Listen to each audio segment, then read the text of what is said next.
Okay, so I have started this recording, and this is take three. We might get interrupted with some people trying to join this live, but I am going to put a note out on my page that if they want to join me, they can. But because I didn't have anybody in here at 8 o'clock, and I come to find out somebody was trying to join me, but for some reason, Zoom was not letting them join. So I don't know what that was all about, but I'm going to go ahead. First of all, I want to thank everybody. My name is Jackie Primrose, and this is JPE Wellness Advocates. And I am definitely glad to be here and glad to continue on with the topic that we've been discussing, a very important topic of get the S off your chest and de-stress. Well, how did I come up with that? And like I said, I am the owner of JP Wellness Advocates, and from my experience, I've been a mother, I've been a wife, I've been a business owner, I've been an employee, I've been a friend, I've been a traveler, I've been at home, stay at home worker, I've been sick, I've been ill, I've been well, I've been rich, I've been poor. It depends on your definition of rich, okay? But there have been, what in the world? Where am I? This thing's acting up. Okay. No matter what I have gone through, I've had some level of stress in my life, but it has always been me trying to keep a certain level of, I guess, survival at the most for myself. But then there comes a time where you have a goal that you're trying to achieve. And I've always been goal driven. I've always had something that I've been striving to do, and that means that I'm always stressed about getting that accomplished. So but what I was going to talk about today's topic for this session was going to be um, generational aspect of the superwoman syndrome.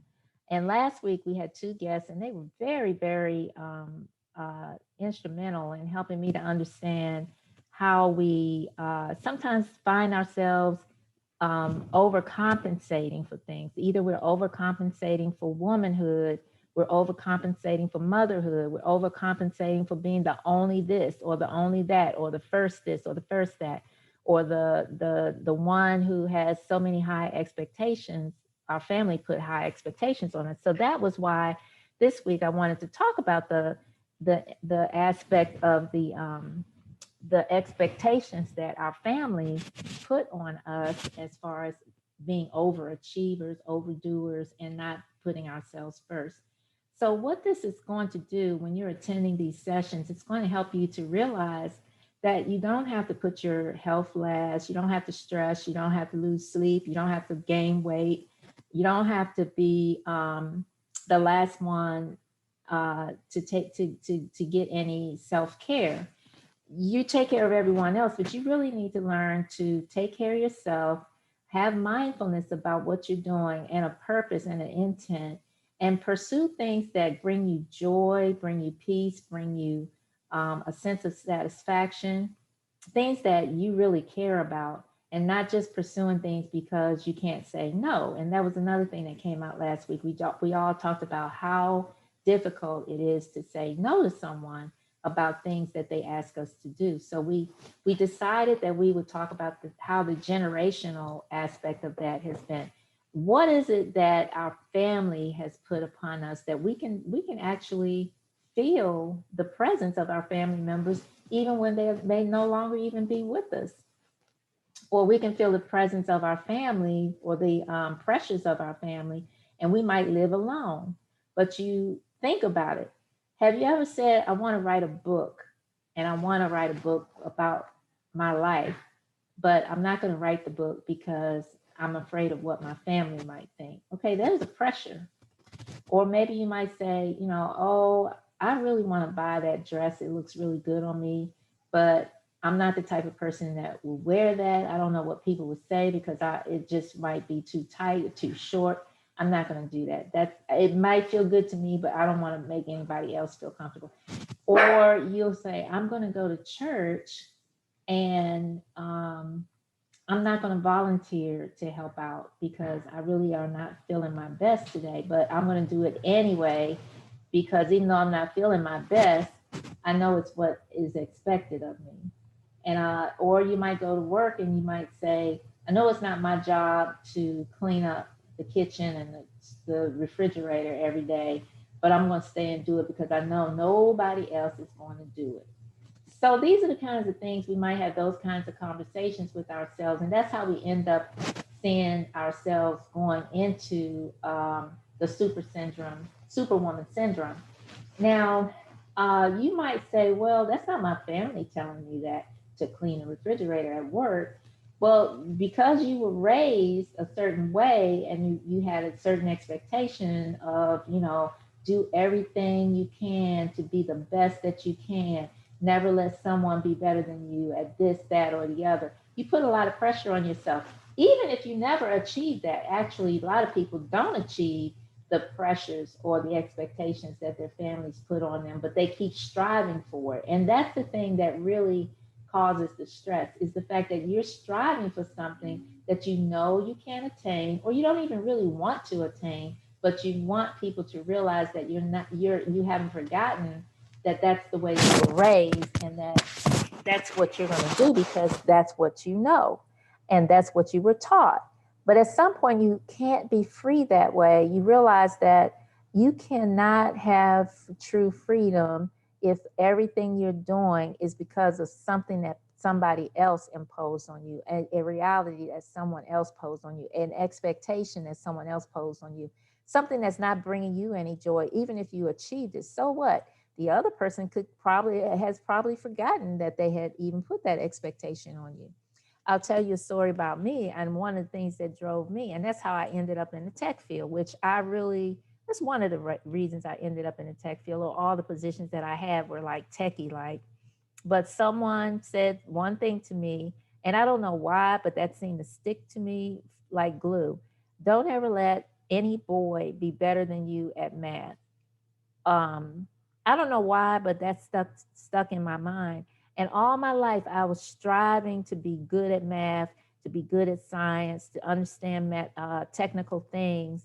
And then it just stuck with me. And so every job I got, it was like an accounting job, or it was an auditing job, or some kind of technical job, something to do with computers.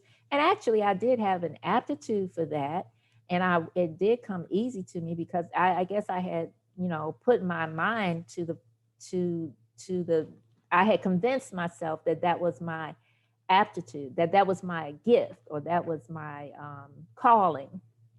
But truly that wasn't what I was called to do.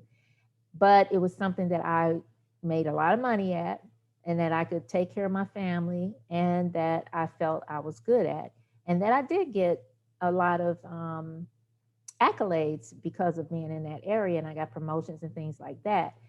But the truth of the matter is it wasn't that skill set that caused me to have those accolades, but it was really my ability to call on a higher power in whatever I set my mind to do. I always put God first, and I tried to include Him in what I did. And I somehow, people just, and I just stood out because of that, because God led people to me who they want to talk to me about something or whatever. And then I just seem to attract people. And I don't know whether there's something that causes me to excel in the things that I do because I care about doing it unto God. And that was another thing. But that's something else we're going to talk about later in this session, doing things unto God.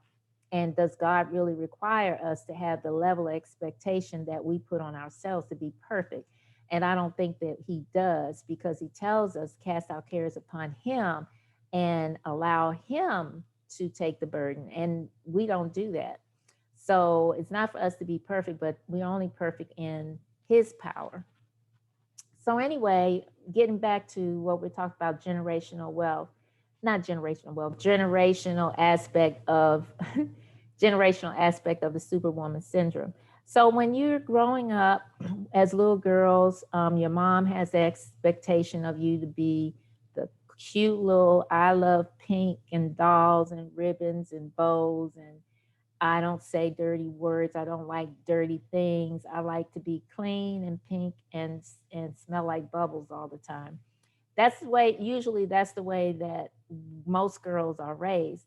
But you may be the type of girl who doesn't like those things. I was. I didn't like those pinky things. I didn't like a lot of, I like dolls and stuff like that, and I play with, but I like games more than anything else. And I like playing with my brother's toys more than I like playing with dolls when I was growing up. And I liked competition, and I liked to do anything that required thinking and that required abstract thinking and kind of problem solving and puzzles and things like that. I like that better. And stories and reading and stuff like that. That's what I enjoyed. I wasn't much of a girly girl when I was growing up, and I was a tomboy and all of that. So my mom, she raised me to learn to cook and to do all those kinds of things. But it surprised me later on in life. I didn't even think about cooking until one day I went to, I had kids and stuff, and I would cook, make sure they didn't starve or anything. But I never really thought about the fact that I didn't really. It's not that I couldn't cook, but I didn't have no desire to do a lot of cooking because I went to my sister's house and she was cooking for her husband like 3-course meals, and I'm looking at her, I'm like, when did you start doing all of this? And so, and she was making roast in the middle of the week, and I was like, nobody does that. They only make roast on Sundays. As far as I know, we never had roast growing up, but if my mom made a big meal, it was definitely going to be on Sunday. But now I'm thinking about it, like some of us have the expectation that our husbands require a certain amount of effort on our part. And that generation comes from that side too, because their family, he was raised by his parents, and his parents raised him to expect certain things from his wife or to marry a certain type of woman. And if that woman wasn't that way, well, then you can sometimes that leads to strife in the marriage because that husband had the expectation that you were going to cook roast on Tuesday. If you don't cook roast on Tuesday, then he's feeling like you letting him down because you don't live up to the standards of his mother. So a lot of times these are things that cause stress and strife, and we have to overcome them. But then some things we bring on ourselves. Like we may feel as though when you have a esteem problem and you think about yourself in a way, in a negative way, you will do things to overcompensate for the negative things that you think about yourself or for the lack of self-esteem, basically. So let's say you feel as though, oh, I'm not as good as Susie at being popular when I go to parties or something like that. I need, so how can I compensate for that? I may not be as popular as her, but I'm getting a lot of attention because everybody likes the way I cook, or everyone likes the fact that I can, clean up really, really well. I got that reputation. So you gave yourself that reputation of being the first one at the party to help clean up, and the last one to leave to help clean up. To set up, and then the last one to leave to help clean up. And you take pride in that because people look for you to come to the party to be the one to set up. And now they depend on you to do that. So now you can't say no because you set it up. You let people know I will come early and I will help you clean up. And then I will stay later and I will help you. I will come and help you set up. And then I will stay later and I will help you clean up. Because in your mind, somebody told you you don't ever show up and don't help out at the party. Always bring something, always come early, always stay and clean up afterwards, and always. And I've been to people's house where the women all stay in the kitchen through the whole party, cleaning and serving to the men. And I've been to parties where the women, especially if it's a mixed company like men and women, where the women talk all night among themselves and the men are doing something else in the other room, playing dominoes, cards, or whatever, waiting for the women to bring them drinks and stuff like that. And if one of the women got up and went in there and hung with the men too long, somebody's going to look at her as if, oh, what is she doing? See, that's a generational thing. And I know it's a generational thing because all the women in that family did the same thing. Nobody asked anybody, but I wasn't from that family. So I had the mind that I was going to do what I felt like doing. And I felt like going in there to see how the game was going. But everybody thought I was out of place. And later, the person I was dating at the time told me I was out of place and that I didn't see any of the other women doing this. So these kinds of things cause pressure, they cause strife, and you have to have communications with your partner if that is how they feel. And a lot of times you get into a relationship with someone and you don't know that your family's view of things and his family view of things are totally worlds apart. And I'm pretty much suspecting this is like most couples, but there's probably going to be strife and stress as a result of that. Okay, and then the other thing that generational that comes into play with generations is that you stay in a marriage regardless. I've seen women who stay in a relationship, and this is not all about relationships. We talk about all kinds of things, but since I don't have any guests tonight, and I'm taking this time to do this video, I'm just talking about, things that I've observed.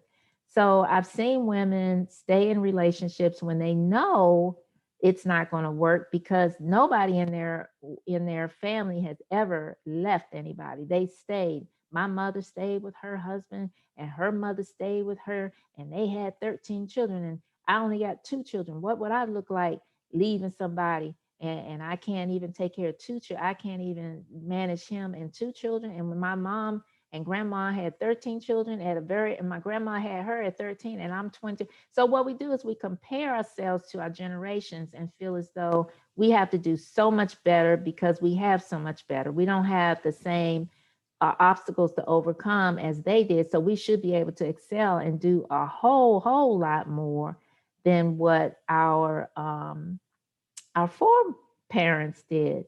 And that's artificial pressure that we just self-impose upon ourselves. Nobody told us we had to be that way. And like I said, a lot of times those parents aren't even around anymore. Those family members aren't even around anymore. But we still have that attitude that we owe it to our ancestors, owe it to our family to excel or to be the best.